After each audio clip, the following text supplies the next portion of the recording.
Hi guys, how are you all doing? With my morning schedule being super duper hectic and with household chores, work as well as family, everything mixed up together, I become a churner in the morning.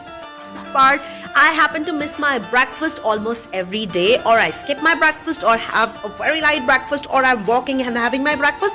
So it is nutritionally affecting my body and I am getting tired in the first half of the day, which was very painful and sad. Of course, it was affecting me badly. So today I have come with an amazing product which not only is great in nutritional value, it is super easy to make. It is just 3 taps away. In just 3 taps, you can make your breakfast, and the most convenient part and amazing part is I don't have to cook. So I'm going to show you that product in which made my breakfast unskippable and super delicious. This is the one I'm talking to you about. The Quaker Oats Museli. Yummy, tasty, delicious, nutritious. What else do you need? And just 3 taps.